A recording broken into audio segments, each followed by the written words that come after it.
Hello and welcome to our latest SquareReel video. We're here in the beautiful surroundings of Bray-on-Thames today to take some photos of Heston Blumenthal for our summer magazine. We're also going to be nipping inside the restaurant to speak to head chef Johnny Lake about everything that's changed here since it reopened last September. This is Heston's coat of arms. His motto is question everything, so let's go and ask him some questions. So we're here in Bray, which is in the Hind's Head right now, just across the road from the Duck, where last year was a really big year for us, moving the Fat Duck to Australia so that we could renovate the whole Duck. And going through that whole process at the same time was just evolving the Duck up to a new level. Most ambitious thing we've ever done, but it's incredibly exciting. Got a fantastic new kitchen.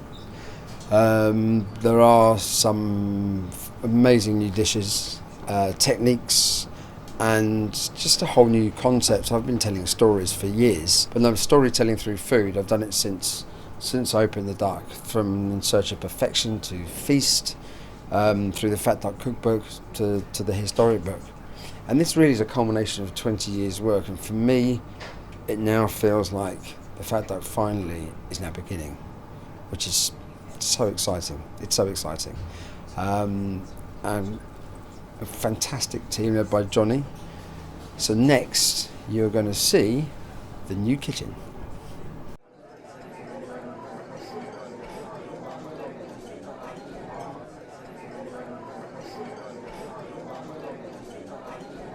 Two dishes we're working on at the moment, probably looking to kind of go on in about a month's time, and one of them is a lamb dish, which is at the time was playing with the kind of coffee and garlic kind of flavor combination. And use like the neck and shoulder rather than the best end and loin and things like that. The other is a scallop dish, which was called the time it was crepinette, scallop, spinach, and cep, I think. So yeah, kind of actually just kind of discussed that one yesterday with Heston.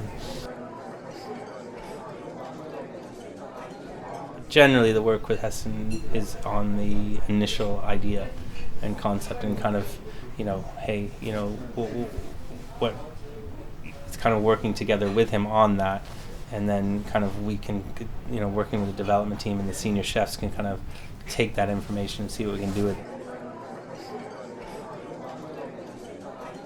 From week to week, it changes, I guess, my thoughts on these things. But the crab, I mean, that's a pretty phenomenal dish, I think, in terms of flavors and textures. The first element that's going in the dish, okay, is it's a jelly.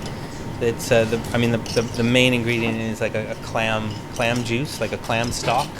So the next thing that's going in here, this is kind of the crab mix, okay. So this is the crab meat from the claws, okay, and then we make a crab mayo with a crab oil.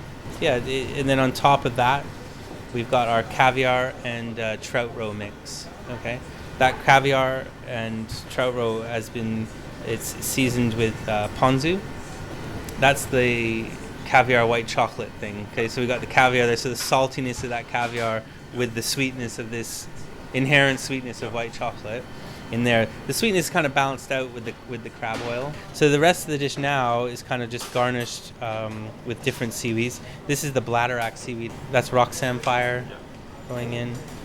It's actually, when you actually end up plating it, it's actually quite simple in terms of the number of elements. So these kind of little kind of shells and things, this is the same jelly, that same kind of clam stock jelly, seaweed jelly that's in the bottom. So this is kind of how the dish would be presented to the guest. Yep. Crab just kind of poking out at you, kind of thing, looking at you.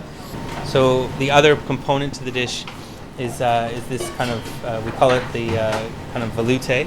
So in there you got like a mussel stock. That's the main mussel and clam stock is the main components in there. Okay, it's a lot of work to get to this point here. It's a machine that we got. It's called the Rocket. It's a centrifuge that works under a vacuum. So it's basically like a kind of like a big evaporator. Essentially, what you're doing is you're reducing juices and stocks and things like that. You're reducing them at very, very low temperatures. So you're concentrating them, but without cooking them.